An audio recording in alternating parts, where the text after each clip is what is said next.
og Jesu navnet. Gjørskvöld var frutja kvöld, og jeg hugde etter det i vik, og konan som er det her, hun snakket vi om grann lærdan fra setrunen. Og han tog seg om misinformasjon og de alternative milene, særlig om korona. Det var farligt. Vi må sammen gjøre okkara til at sannløysen kommer ut, særlig om korona. Så løys brukar, så hatta grunnen til at jeg vil nevne til at det var for mer å preg om samansvøringene, kan man si, eller samarbeid, mittlen til politiska valgte og politiske agendaene og lærestånene tar hakstå og allmänna fjellmilen, sjønvarpe. Det skulle vi også hefte av for nøren, men det det ikke. Hvor styrer du? Du kan si, ja, politiska valgte. Så kan du si, ja, men det ikke gode flokker hese fer? Det ikke mi-flokkeren, det ikke falkaflokkeren og sambandsflokkeren?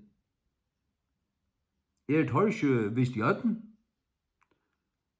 Nå, men her sørst du til at det akkurat som en ande som styrer i du. Som du annakvart listrar og gonger etter, tog som du sørst hente ut om alt, ærastane, i Danmark og ærastane her, sånn her, politiska valg i USA og mitt i Europa, tog sånn om at vi må bæsa fake news. Men vi som vet at sannløkene om disse tingene, vi vet at det tid jo fake news.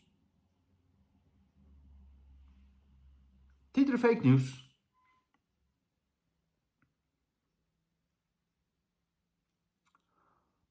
Og nei, det hundelige at stjøtnarmyndløgjen, eller stjøtnen, og tøyendamilaner. Altså, hvis medveren fra Setron, han tar seg om, ja, og tid har vært så overfor at vi her og sende seg her fyrlestrene her, og her, fyrlestrene her, om forskjellige tingene, og øyne med det hattorstale og bla bla bla bla bla bla bla. Jeg hater tykkere avtøk imot det hattorstale. Jeg sier at jeg hater tykkere avtøk imot det hattorstale. Jeg kan ikke annet. Til at jeg elsker fralse. Og til gjør det inn og mot fralse. Jeg vil at jeg skulle gjøre mer. Lata meg hava mot fralse som jeg har, som omgang kommer jeg gjøre fram her. Og ødelen og øren som mener noe annet. Det akkurat samfunnet bygd da. Det at du kan huksa frutt, og møyne det som du møyner, og møyninger kunne være innsett. Men nå skal alt streamlinast øynve. Og det som nu trakkar innvårst, og det tankapoliti. Tankapoliti. Politiet får ikke langer å komme og snakke om stegga der til at du drøtje. Nei, det hva du huksa. Hva det du huksar? Vi så at du skriver okra Facebook. Nå kommer 2 politister. Du brått i hæsvæsa launa. Du mener ikke det som rett. Vi okra fact-checkere har tjekket det ut og funnet ut av at du får brødare. Du får kjørta meninger. Og du brøyer det enda til andre. Altså, du har rømme fangslet. Så har du ikke hvordan fullstendig devilrent og bytta det satanist. Hatt Big Brother, som New World Order, som fascistisk, diktatorist, og som gjør det inn og gjør seg inn av tutt fralse. Vi begynner for første fyrre høyre om det her i fargen, og tøk mot det hæterstale.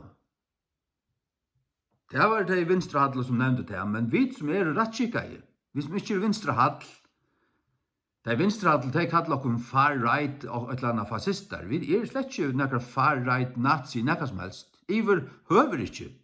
Men jeg synes ikke på at ekkun vinstrehadle som akkurat fascister, nazister og diktatorisker.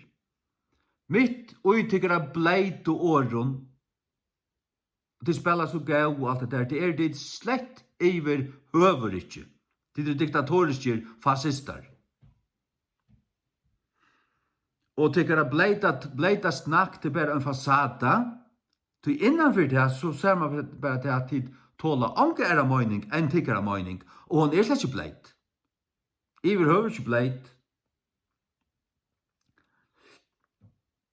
Da som man ser bare fer etna fer, og særlig frutjakvalt. Ta folk slappar av og setter seg i sofana, og ta tekka det akkurat inn som skal forskruva deg. De halde til at nå skulle vi rensa deg. Nei, de rensa i vrøver ikke. Hatt høyla vask, det det. Hatt det som kan kallas høyla vask, men egentlig det høyla dolk. Høyla dolk. Og som sagt, det ikke slett ikke med det sånn. Det ikke slett ikke med det sånn.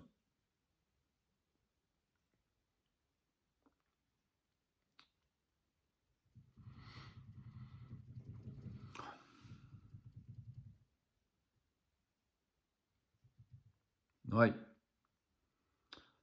Tai lærestånar og tøyndastånar bliva politiserair. Ta nakkar av ruskande gale. Og ta så her trætt lakna tjänastan og helt så verket skal bliva politisera. Ikke bare politisera sin men bliva politisera av en større, hagre politiskare agenda som jeg vil si hun andalig. Det andar i aller høgste grad som rekar det og driver det. Men det ikke Guds andar.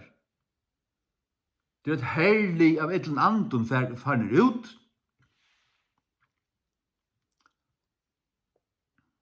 Og jeg vet, hvis du ikke vet, at korona var skapt til å drepa, og den såkallige vaksinan bare skapt til å drepa mor.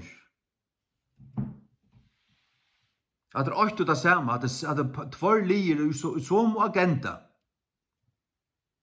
Og folk som vaksineret, som har finnet 2 prik, de blir lykket smittet i.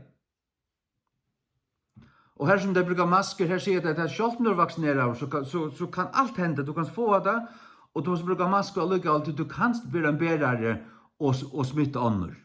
Og du kan, og selv i London, her som det du vaksineret, 40%, bare en liten brøkparster, ikke vaksineret, her får det nødja tintar av smitto.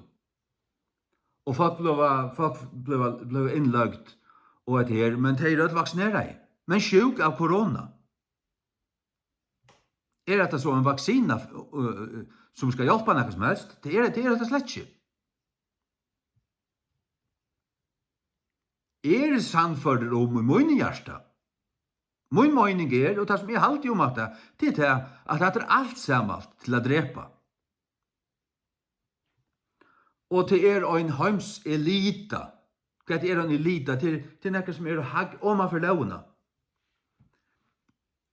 Jeg minnes fra Forsjonen, det var i høylen og tøynt at nå var prins Joachim Steggaur ut motorvennen i Danmark. Han kort 220. Men så skrev han bare ut ned, og han var lett en færre. Så var det her i omkring dansk blei i årst. Og i høylen og sjåret. Etla i tøyndon. Men kvart, nei, han var omfor lovene. Jeg sier her, tar milliardærer og være til vårt. Men hva kommer fram om der? Hva kommer fram om Gates? Han vært beste vinner ved Jeffrey Epstein. En badnamisbrukant lorstein som hei et slott ut i under og alle har vært her. Østene Clinton, Bill Clinton.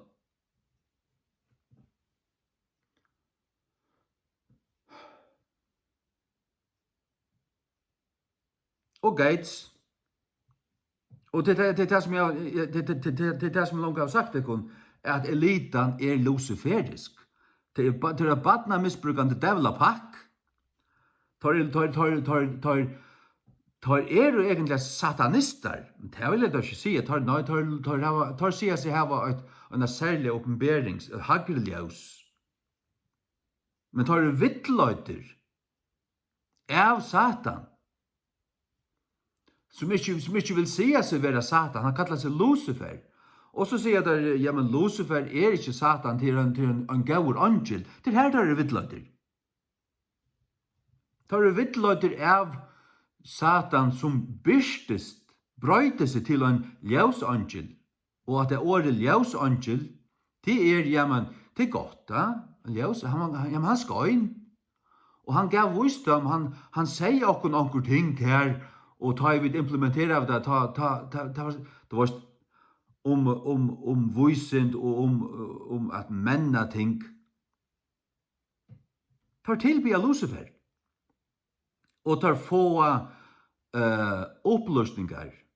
Tar hava sånn medium som tåser ved den andan.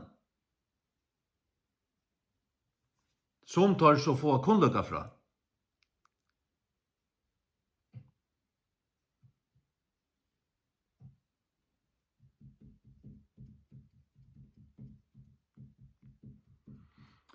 Ja. Nå, så at jeg har jo det anga tiltrykk til vysind. Sagt du, vysind som kallar seg, som blir falsliga kalla.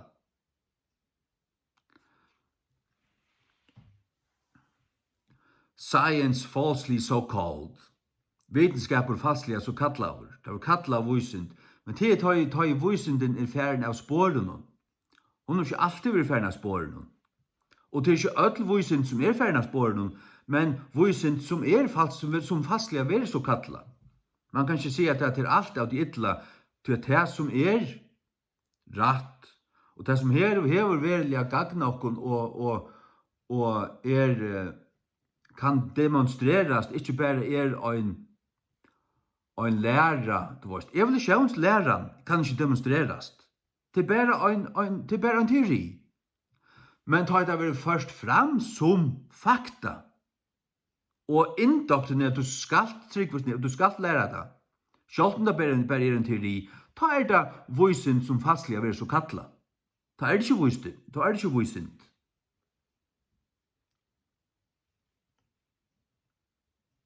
Og ta igjen og kjenne sannløygan i det om allting. Skapi av hjørne, skapi av allheimen. Vet akkurat hver sjålen og hvordan stauren og hva stjøtten Hver himmelen fysisk. Ta øyter øyt opp og ta øyter øyt nyer. Og det ikke relativt hver hjørne til statter. Vast du av tog at Polaris, norskjøtnan, sast samtøyes fra öllun heimshalvun, fra Australia og Europa og Amerika samtøyes. Hon sast. Hatta har faktisk ikke høyra nokre skola, men hatta faktum. Australia øyra være hinmena hjørna. De øyra suttja Polaris som bant oma for Norrpølen. Men det gjerra dei. Det lett seg bare gjerra hvis hjørnen fløt, og det hun vurst. Hon vurst fløt. Og i 2014 var det noen amatører som sendte en rakett opp. Det var en flokker av mann, kanskje 20 manns, kjøpte eller bygde en så stor rakett som de kunne få, og sendte henne opp for för till han raketten så för en högst upp av eller tjå amatören. 130 kilometer upp. och kvärt. Så målen här, men tar film av allt, så blev det hukt efter Lukas som mynd för mynd. Och så såg där månen. Och så det som det var ta börja i akkurat den här Flat Earth Awakening. Det en sån, alltså det folk det ikke bøynles en vekking, men det en folk vaknar upp till kunnløyga, sannløygan. Og det tvørst driver alt bor i det. Det bæg høytningar, buddhistar og kristen. Og vi kristne, vi sørger det i Guds åre, at det så. Og kvært. Nå kan du da hver skulle mannen være iver. Iver hver skulle han være akkurat ta. Du tar var der hvor i Arizona her som raketten ble sendt opp. Mannen måtte være bøynt om han for Australia. Og har du et globusmodell, ja, men så Australia hinnemennene. Og du er slett ikke så mannen. Men fra her ser hattene ryser du opp horisonten og sørst så mye lengt at du sørst i mannen. Og hver han? Om han fra Australia. Og han øyet etter globus-teorien over hin min hjørne, da slett ikke sutt han over høver. Men han såst. Det bare enda et pregg. Og til at Polaris, norskhetene, sast fra Ödlenheimsholven samtidig. Og filmet du en høyla natt ved Polaris midt i tusen du filmer, så melder alle stjøtner det. Hver natt, og det brøydes aldri. Kvoi, til jøren statisk, hun fløt, hun først, avvitselig, akkurat som Guds ord sier, omater, alle mennesker. Bøynt iver norskpølen som mian av seg rundt og fløte hjørne, bøynt iver her Polaris. Og her en magnetisk oase mittelen norskpølen av hjørne og Polaris. Og så det sånn kopelen av stjøtnen og alt. Det oi øyne kvalve som god er skapt. Det bøynt innanfyr det. Nå, i atlenføren sol og måne innanfyr det. Jo, og stjøtnen God setter det oi kvalve. Og trykk vi tog, altså jeg trykk vi tog. Trykk vi Guds åre nummer 8, og så ser man fakta som avlytande. Ja, dette så? Ja, det så. Send det disse rakettene opp. Jeg har selv sett det. Og hver måned her, ja.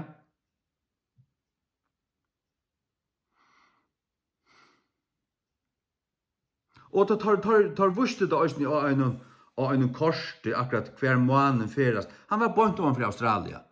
Og raketten var bare sendt opp fra Arizona. 130 kilometer opp til ikke reallig nek. Men nå lengt etter du fløt i hjørnet, jeg suttja iver hertil. Og han såst. Og han annars hei han ikke kunna såst. Kunna sast, hvis hjørnet en kula. Hva den ikke tun kula.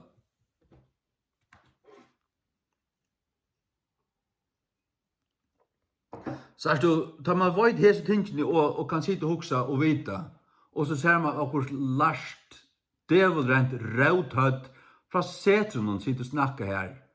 Og det nekka kunnar ikke usen hatt noen, ja, han var sikkert nek av det som han larst, han kunne sikkert forklare, og det var og jo, klaukur begavar og alt det her, men grunnleggjande ferna sporen. Og sagt du, egentlig blåster. Hva han sånn? Han en papageikur. Han har lært fakta, og han tror å si det, men han vil bruke det av en politiske agenda. Og hver andi river her? Satan. Lucifer.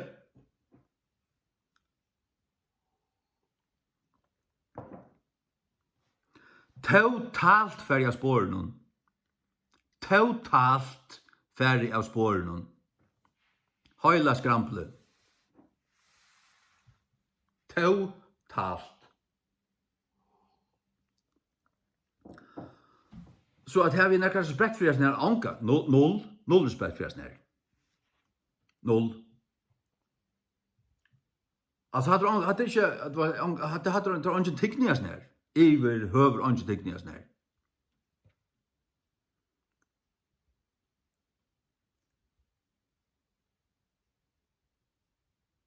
Og NASA, ingen tikkning tog, tar liknare. Stående av nazisten, og halvtrusjonen. Som blev förder över här ur Tyskland i 45. Operation Paperclip. Ja, så hade jag stått på. Och jag hade varit flotter av dig.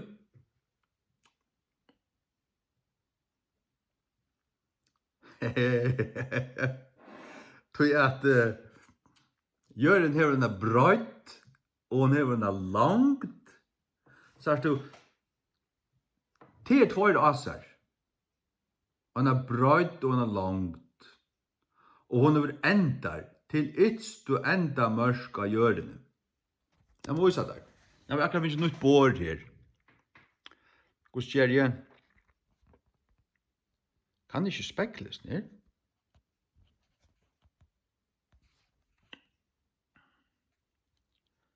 Åpenbart ikke. Nå, det er bare tar man tar seg FaceTime. Men ikke? Hvordan skjer det? Du sier at det er bordet her. Dette bordet her er en brøyt her, og en langt her. Og det er endar, det er en kant her, og det er endar.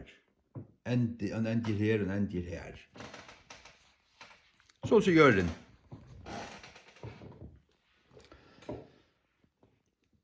Og så forstiller du det her til at det er stjøtner og piver og stjøtner under til du ser sånn jeg bøyløt.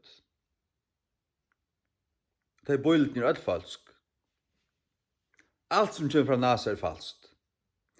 Og NASA vil gi åt offisielt bøyløt av hjørne fra 73, 8 forsen. Det kan ikke en 20 år som kommer ut ved en offisiell bøyløt. Bare 8. Og tar øya, og vi fortalte at det er tusen av ting som flikker oppe, og du vet, hvor kan du ikke teka bøyl, hvor kan du ikke vende seg og filme ordentlig? Nei, det kunne du ikke. Og ta du så teker seg myndene og ser man best. Du sagt Afrika, eller du sagt Amerika, eller Nordamerika. Så sagt du hvordan større hjørne er det være, men så sagt du til at kontinentene varierer. Og i støtt, nekka så holdt rævelig. Og så kommer det også fram fra folk som er arbeidt til NASA. At de sier at når jeg tar av arbeid, hva du gjør det når jeg gjør bøyløtene? Og hver, altså vi gjør det min, når jeg sitter skøyte mindre sammen, han gjør det i Photoshop. Vi har skøyte det sammen. Så mynden er slett ikke tikkner fra rymtene. Men vi ble fortalt at det er tikkner fra rymtene.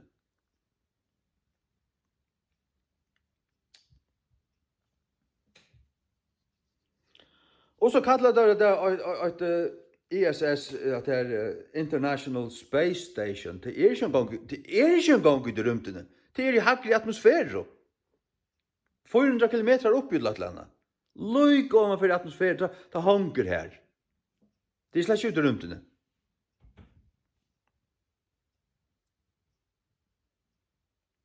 Så jeg sier bare djupt gå natt, forget it, altså. Stå slett ikke på at. Iver øvrig. Og for elskje er tunna leo. Hon er mun gruntan atlan dagen. Tu og jöknum tunne på, hefur gjørst meg vísari enn munar fudjendar. Gjørs min visar enn mine futjendar. Tui tei alt tui tja mer. Jeg har meira skil enn allir mine lærarar. Øysni jeg setter noen. Da slett mine lærarar mor. Tui at tunne vittnesborer min gruntan. Jeg skiljer meir enn hinner aggamlo. Tui at jeg halte tunnar forskrifter. Halleluja. Her er et godt video som er ferdig at køyra i faktaboksene under dette video som jeg gjør nå. Flights from Australia to North America fly north of Hawaii. Det er et godt video her. Dette er altså fakta. Her har du Flat Earth Model.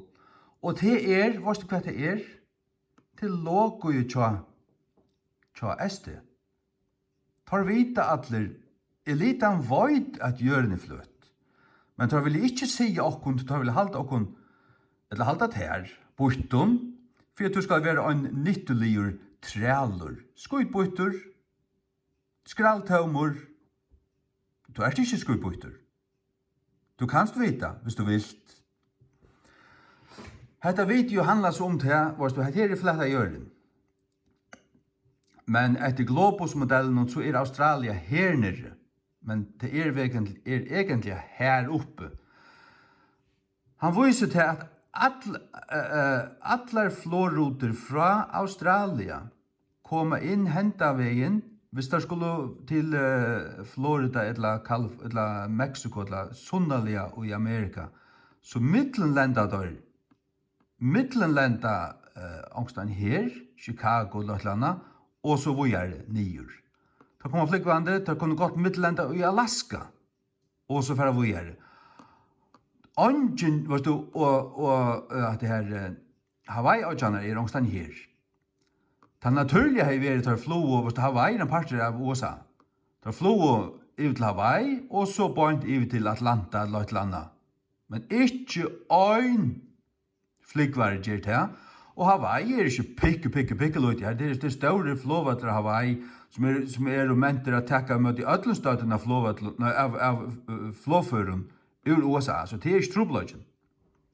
Sannløyden er at Australia er her oppe. Hette er Flat Earth Model, sagt du. Sånn ser gjøren uverlig ut. Og jeg så et annet video for noen år siden, at en maver fløy fra Australia til angstene Sundalia i USA. Og så skulle det der neilenda, det var et land, det var kommet i storm, og et skulle neilenda, og tar neilenda i Alaska.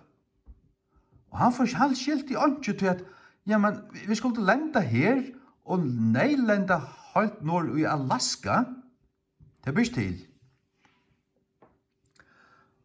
Det er så øyelig, så først opp etter, og så ned til en sånn rævlig, til en du først rævlig lengt opp, og så ned, nesten bøynt ned, og det gjør noen mening. Men så vakna han for Flat Earth, så sa han til, at fra Australia flyr du bøynt forbi Alaska, og så ned etter. Det vil si at tar Neiland bare og gjennom bøyner linje. Men takk etter sånn videoen her. Har du neka, har du gram av sannleik ut i hjärsta? Har du neka satt vid ut i en bottla? Så måste du bodja det først ned. Og det er ikke så skuibytter. Det er det ganske, det er så vel. Da er i 2015-16, da er alt etter, da folk for å begynne å sutja til hjørne fløt. Da kunne du fære ut av YouTube og løyta Flat Earth og de videoen som tar satt der sannløkene om det kommer fram.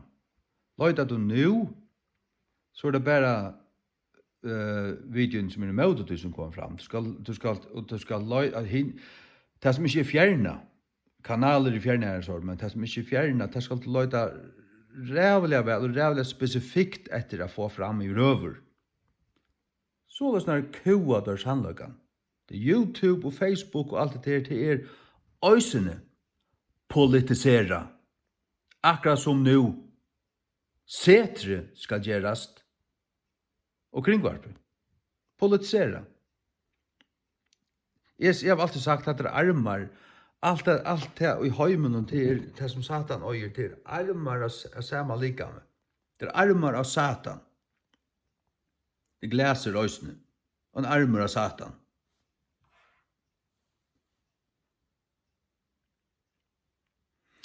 Og trus du at den her grunnleggjande, så er det grunnleggjande i møte til denne livsavskåen og ideologi og ødlun, at overhøver ikke tryggva av voisindina og et lart hødd i kringvarpen som frauskapar seg til førja og sitter her og sier det her, så heldur du vitt du. Og nu skulle vi prikast, ja, så først du gjerst her som en god borgare. Du trust ødlun og du er blåstur. Blåstur. Tog at du trus grunnleggjande i ødlun tusen til skia, at vi bygger av en globus, og at ikke vender opp, og ikke vender nyer, og at ditt da, vi fer snurrande, vi tusen av oss kilometerfart, og jøkken ikke. Og at det er alt reivrendelig. Og så honker alt sammen, så trus du hæsson, og så trus du også du globalistiske agendaen om samkynne, og møte hatterstelle, og jeg vet ikke, det honker alt sammen. Etla kjem du her til at du bare sagt vårskraft hadde alt liggen. Det stender at djevelen skulle vittla i allan heimen. Og det gjør han grunnleggjande. Enn tar vi at sier der liggen om heimen som du borstod i, hvordan han er. Og det stender alt av avnoktan, det stender av en menningarlæro, som er en satanslig. At vi er bare ment og tjokken milliarder av åren. Nå er god og skapt for 6000 år siden. Og sånn som tingene er, så sånn skapte god det. Og til at ting finnes i flavun, og til at ting er begriven og finnes i løvun, jeg til årsak av at det var en syndafløv for 4400 år siden. Som riktig trø opp, og alt var, og det var så alt fleit her, og en storm i av vekkere i 8 år, og så lakkast vatten i atter, og så sett jeg altså. Så er det sånn som det er.